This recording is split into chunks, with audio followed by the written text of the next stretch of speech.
All right. So now we are at the Olympiad in Spain. In Malta, no? In Malta. Malta in 1980. Yeah. 1980. Okay. Yes, it was very interesting game because my opponent Zapata was a well-known grandmaster from Colombia, and he played very well the King's Indian for black, you know. So therefore, the game will be very interesting because I played as usual with pleasure against the King's Indian, my Zemish, and we'll have a struggle like this, you know, a clash between us. So after e4 castle, bishop is d6 f3, the normal line. And here he played e5, the main line, the old main line, you know, e5. Played also by Gligorich and many other important grandmasters against myself during these years, you know. e5, now after d5, knight h5, queen d2, f5, and now castle. Okay, so this is one of the important positions of this main line, you know. So here, first of all, black would play immediately f4, you know, and after Yes. f4 we have a different position where everything is blocked on the queen side, on the king side, but white is better on the other side, you know, plays later on with the idea to push c5 in one moment to open the game. A lot of analysis, a lot of important games, and so on. And here we play like in my important games against Grandmaster Grigorich, I took in f5, and white tries to have the normal position with bishop d3, knight g2, and h3. That is the main line for white, you see, to attack very quickly in center and on the king side. But after bishop d3, knight c5, bishop c2, he played a new line, a new idea with bishop d7. He tries to come very quickly on the queen side by playing b5 somehow, you see. b5, queen e8, and b5. This to open immediately even if he gives a pawn.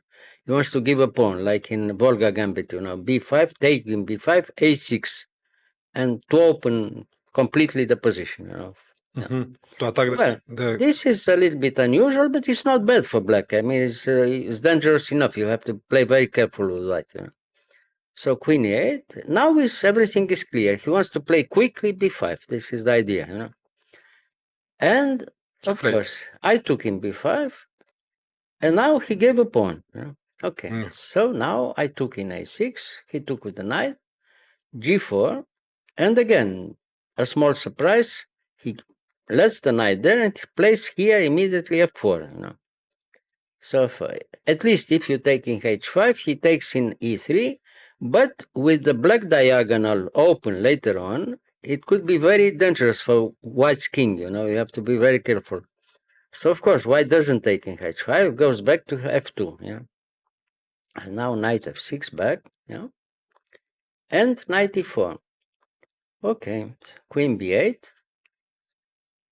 He has something for, you know, for the pawn. I mean, he sacrificed the pawn, but he has for the moment some initiative. It seems so, you know. Yeah.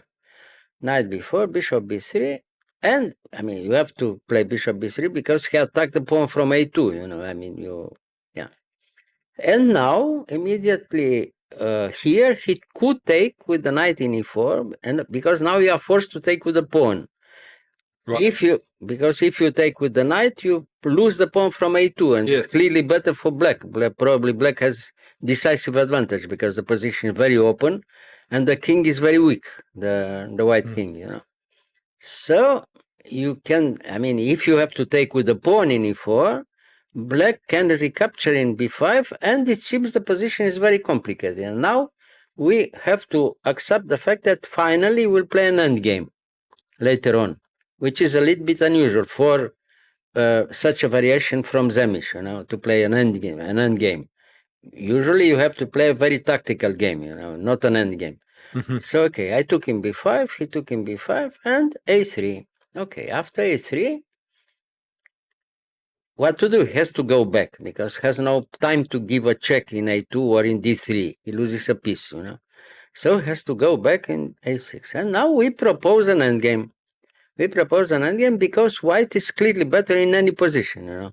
Even if we arrive in such an endgame with different color bishops, because the bishop from b3 is much better than his colleague from g7, white has an edge, decisive edge.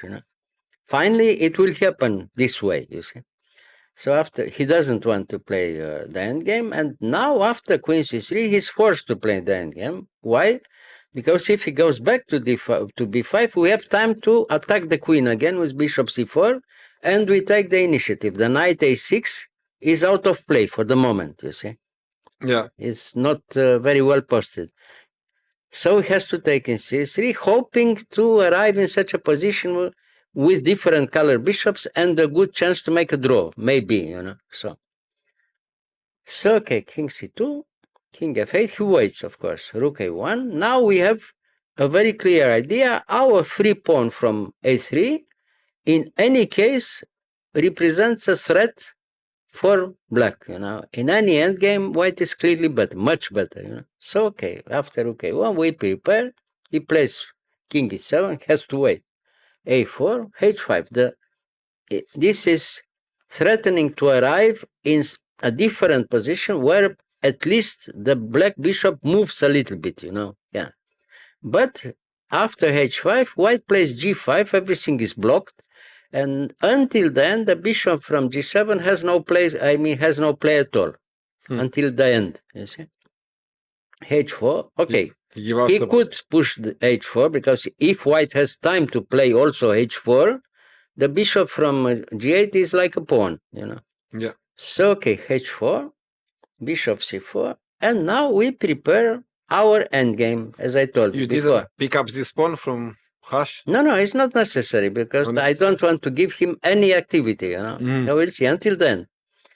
And now everything will be forced until the end. We take in c5, he took in c5, a5. Okay, very clear. The idea now is to put the pawn maybe later on in a6, and black is complete Zugzwang, you'll see. So I played a6, of course. Bishop f8, no other move, now what to do. And now rook b1. Has to take in b1, I took in b1, and he put back the bishop there because he was hoping that white has no threat. You can't win only with the rook, So the problem was that the white king is coming to g4. And it takes the pawn from h4 with the king, and later on moves back to g4 and has two free pawns, g and h, winning, elementary. Anybody wins this, even against a very strong grandmaster. So he resigned, of course. But this is very rare in some King's Indian, very tactical opening, and Zamish is well known to be a very tactical line for white, you see. And therefore, this was a happy exception where white can win by force, a very interesting endgame, you see. But the last position is very clear. Black is complete Zugzwang, nothing to play. Because of this bad bishop. The bad bishop, yeah. The bad bishop and the pawn from a6. Therefore, white wins. Because if you don't have the pawn from a6, then probably black has a good chance still to make a draw, Yeah. But with the pawn there, it's finished because you don't have any counterplay, you see. Yeah. True. So it happened. I told him there are some special games like this, Special situations. Yeah. All right. Thank you, Mr. Gheorghiu. You're welcome.